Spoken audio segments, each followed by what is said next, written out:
Now, these 4 pillars are the elements in a system which need to be approached and dealt with in any educational reform process. And we're going to look at them now in slightly more detail so that we see how these pillars interrelate and how they hold up the whole structure of educational reform. Let's look first at curriculum. Curriculum is normally a national level and top-down document. It's imposed by a government, by a ministry. And it's something which exists in every education system. It includes, among many other things, vision and values. What kind of citizens do we want in Uzbekistan? What should the next generation of young people learn and understand? What kind of freedoms, what kind of possibilities, what kind of opportunities should they have? So a curriculum contains vision and values. And those values are stated both implicitly and explicitly in curriculum documents.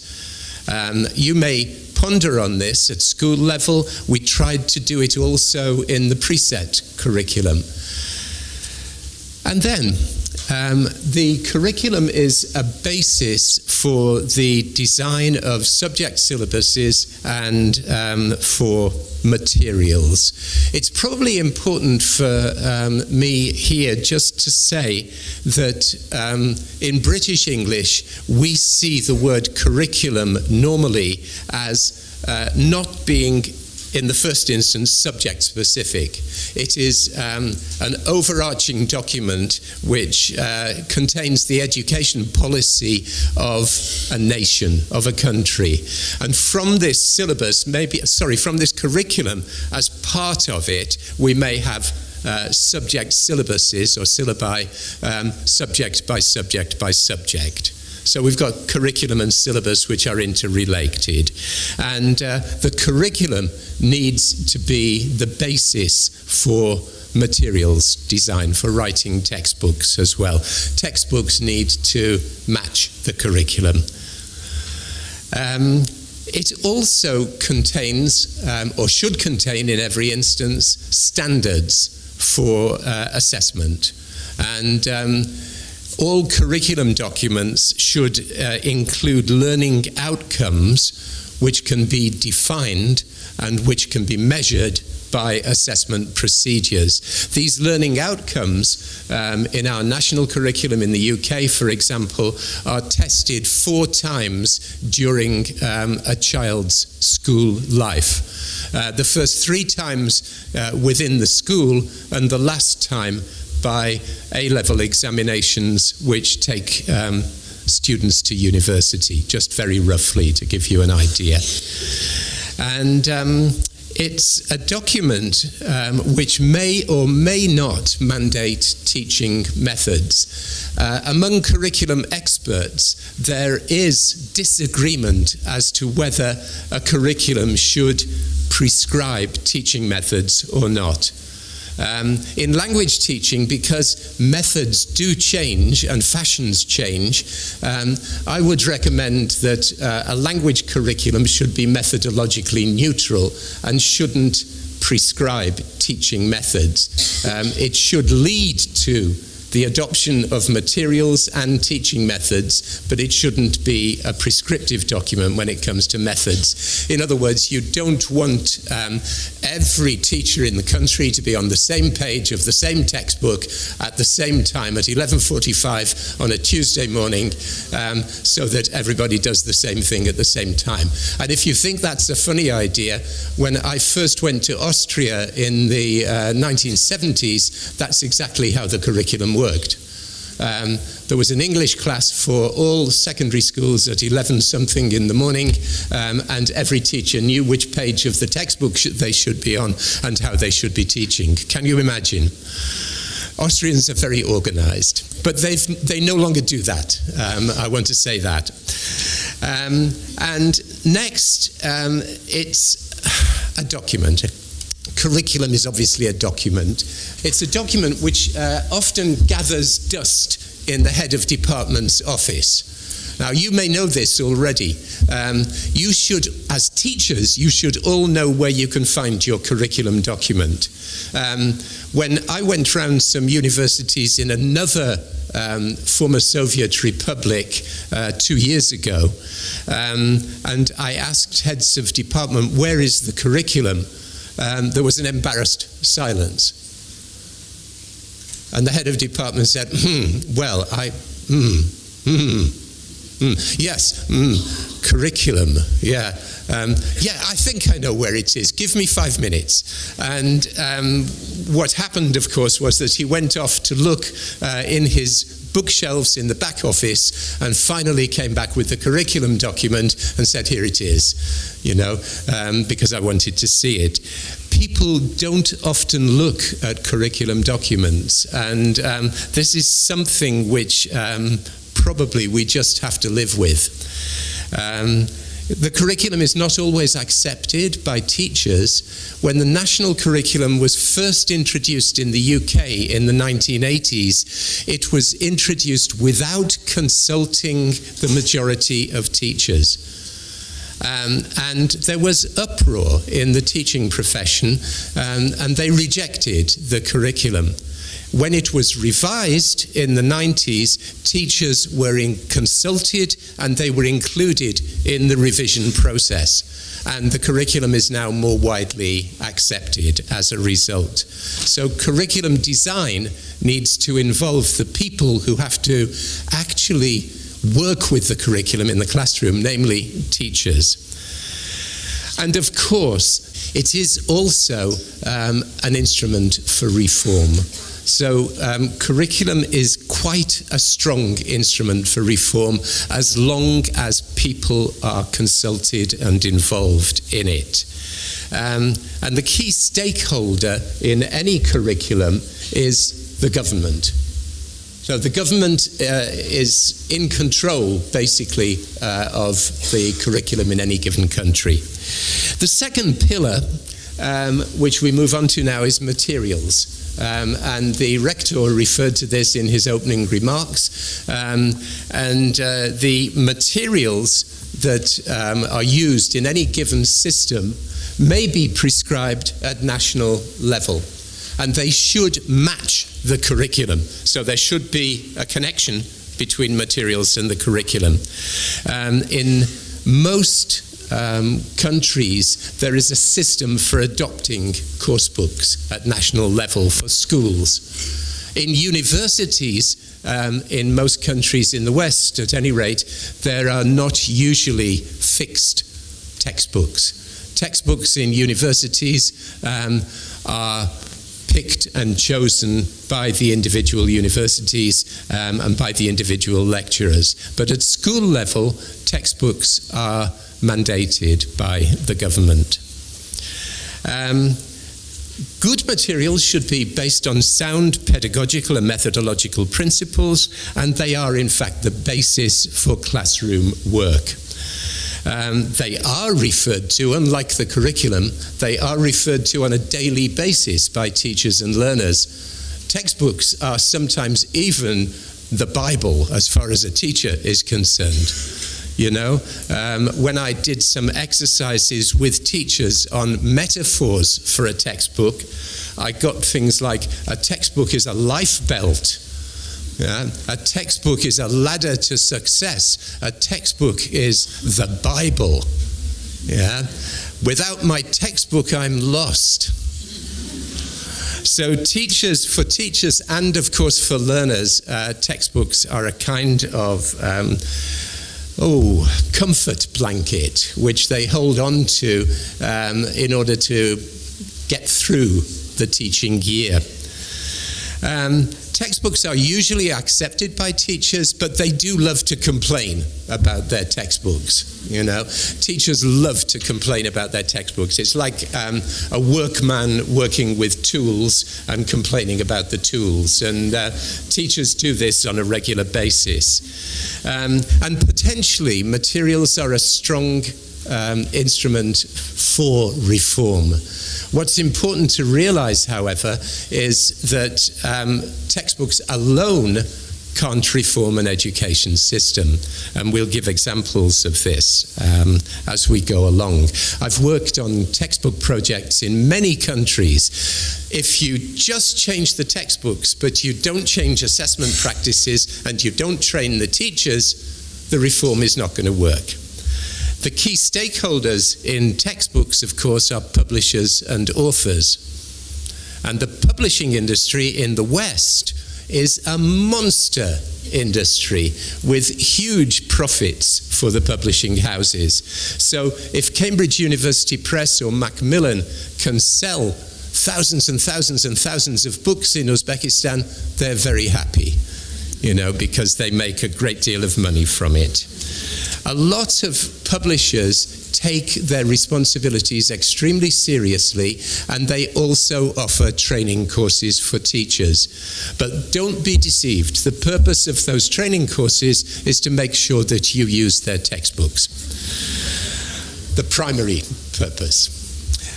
The next pillar of education reform is teacher education.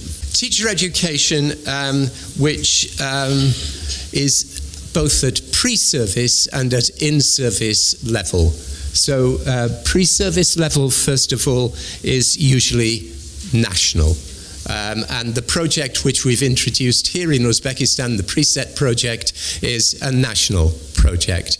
And all the 18 universities which train teachers of English in Uzbekistan have adopted the new Preset curriculum and the new Preset program. So it is normally, pre-service training normally has national requirements and national guidelines.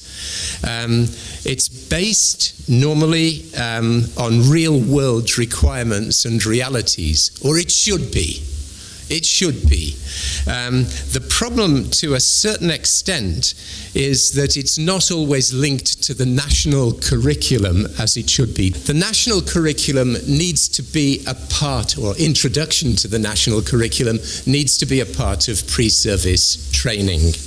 And universities, next one, and other higher education institutes are the main providers of pre-service training for teachers. You know this, many of you are involved in this. However, there is sometimes a problem, and the problem is that universities are conservative institutions, and they don't change easily either.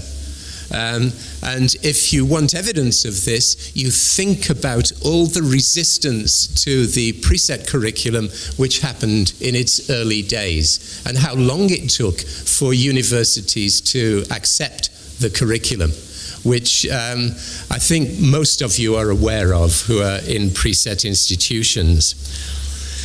Then there is in-service training, and in-service is often, and this is sad in some countries, it's often fragmented. It doesn't happen on a regular basis, and it's not necessarily connected to teachers' realities. And some of you have experienced in-service training which is not directly relevant to your teaching. Some of you may have been lucky and experienced in-service training which supports your teaching.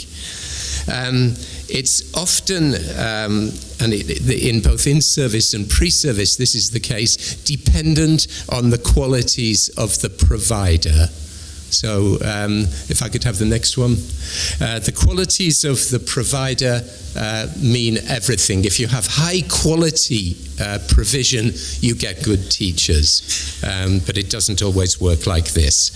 Unfortunately, teacher education is sometimes weaker as an instrument for reform than the curriculum or materials. I had a very good friend, co-author of mine and a long-time friend, who was in Indonesia during the 1990s, and he was asked to lead a major teacher education reform project in Indonesia. And he trained lots and lots of teachers, he visited schools, he trained trainers, and everybody was very excited about the reform, and everybody was excited to have this dynamic native speaker as the leader of the reform process. And then the project came to an end, and when it was evaluated 2 years later, after the end of the project, all the teachers had gone back to their old ways of teaching, and the reform didn't last. And that was because it wasn't backed up by materials, it wasn't backed up by curriculum, and it wasn't backed up by assessment. Those things didn't happen in support of teacher education. Teacher education by itself is a weak instrument for reform, just by itself. The fourth pillar of educational reform, it doesn't matter in which subject, is assessment. And all of you will be aware that high-stakes assessment plays a huge role here in Uzbekistan in the lives of students because of the students' aspirations. Either it's the preset exit test, or it's IELTS, or it's another international examination which they aspire to. And this kind of assessment, and I'm sure Victoria will talk about this a bit more when she gives you her plenary, this kind of assessment is absolutely central to the lives and the aspirations of so many young people.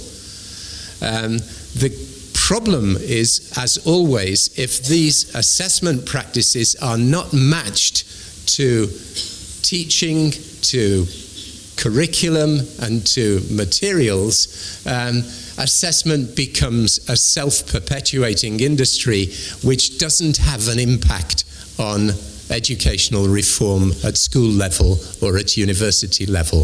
And that's why all over Uzbekistan now you have language schools which have become IELTS factories. And you know these, they're on every street corner in every city in Uzbekistan, and they run their courses in isolation from the educational system, not referring at all to the educational system.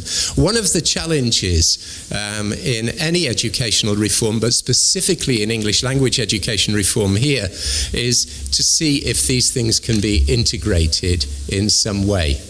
At the moment they are not. IELTS is, like I say, it's a self-perpetuating, self-contained industry within Uzbekistan. It's also the case that good practice in assessment has to be related to standards, to national and international standards. And as all of you know, the Ministry of Public Education and the Ministry of secondary, specialized secondary and higher education in Uzbekistan is setting language standards related to the Common European Framework of Reference. Assessment then is not always in tune with either textbooks or teaching approaches, and it is also often viewed as a specialized and inaccessible area. In other words, teachers are not trained to be successful assessors of learning, or not sufficiently trained. And I think most teachers are a bit scared of testing and assessment, and they need reassurance, and they need to know how to test the progress of their students. They are frightened by international examinations, they're frightened by proficiency examinations, and their learners also become frightened for the same reasons. It's conservative in nature because testing procedures need to be trialed over a long period of time. They need to be validated. They need to be reliable. It takes ages to develop reliable and valid tests. It takes a long, long time, which means that testing changes slowly. And in Britain, when the communicative approach was introduced in the 1970s, it took 10 years for the testing and assessment bodies like Cambridge exams to catch up with assessment procedures to make the testing more communicative. They finally got there, but there are still some relics of the old ways of assessment in Cambridge exams. So what you can say about assessment basically is that it's the tail that wags the dog. It is the most powerful driver of change. If you change assessment procedures, you have a chance of changing teaching practices, changing learning practices, changing textbooks, changing curriculum documents, and so on. If you can get assessment practices to change, then the education reform will work. But if assessment is somehow isolated and separate from the other elements of education reform, then the reform is unlikely to work. That's something that needs to be addressed here in Uzbekistan. So the key stakeholders are exam authorities and exam providers. Why does educational reform sometimes fail? And I just want to look very quickly at some key factors, and then I'll round off. Sometimes not enough baseline research into what the reform should achieve and what's needed. Secondly, there are often unrealistic expectations and timeframes. We must do this project within 3 years. The reform must be complete within 3 years. It doesn't work. Educational reform takes time. There is often a mismatch between the 4 pillars of education reform. And this mismatch, it's often in terms of lack of synchronization. Where do you start with education reform? If you start with teacher education, you may be out of step with the textbooks or the curriculum. If you start with the curriculum, you may be out of step with other elements. So there's a need for the different pillars of education reform to be built at the same time, synchronized. Everybody defends territory. You know this in universities more than almost anywhere. If you suggest, for example, an outrageous thing, like, for example, that pronunciation should be taught within the speaking component of the preset program, and you say, we're not going to have a separate course on phonetics, just as an example, what you end up with is the phonetics lecturer who supervises PhDs in phonetics, who has made their reputation through phonetics and everything else, will say, no, you're not going to do that. We're going to have a phonetics component in the preset program. This is what happens in education reform efforts. Somebody defends their territory and says, you're not going to change me, I've got a job to do here. And that's particularly the case in universities. So vested interests. Very often in education reform, training is not properly funded for teachers. And if you don't fund training for teachers, they will resist. So resistance will happen, and very often there is dilution and distortion of reform messages. We're going to look at that just in the next slide. So the 4 dimensions may not be connected, and poor communication and an inadequate dissemination strategy. Education reform needs strategic thinking, and without that strategic thinking and without a dissemination strategy, it's not going to work. Now, on this slide, what you can see is what I sometimes call the earthquake model in education reform and change. And you can see circle number 1 in the middle is national level. So somebody at national level says there will be a reform. Oh yeah, at regional level, oh, those people in Tashkent are at it again. They're disturbing our lives, but still, we'll do our best. We'll do the reform. Oh no, they say at institutional level. Another idea which has come from our regional authorities. Well, I'm not going to play ball with that. And finally you get into, and the reform documents stay on the desk of the head of department who doesn't lift a finger to do anything about it. And then finally, at classroom level, the teachers say, education reform, what's that? I never heard anything about it. You know, and that's how messages get diluted in the reform process, and there is a real need for a strategy to disseminate reform messages. So it takes strategic thinking. Just for you to see how all of this needs to be interlinked, I'm sorry, it's just a nice little diagram, which instead of now having 4 pillars, you can see the interconnectedness of these 4 elements of education reform. So what can we do, next slide please, to help the reform to succeed? Well, first of all, get active, be involved. It's really important. Get involved in training, in offering training, in taking training and so on. Support your colleagues. Make sure that colleagues are on board and with you. In universities, speak to the managers and the administrators and help them to understand the reform. Sometimes teachers know more about reform than the managers and the heads of department in universities. And teachers need to communicate upwards as well as downwards to their learners. Explain the changes to students and their parents. Really important to involve parents in educational reform. Understand that resistance and engage in dialogue. Communicate effectively with everybody and be patient. Rome wasn't built in a day.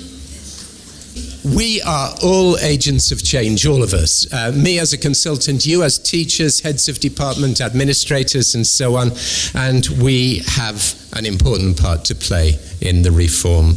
And what we need more than anything else is for those 4 pillars to be joined up, synchronized, and interconnected. Otherwise, it's not going to work. Thank you.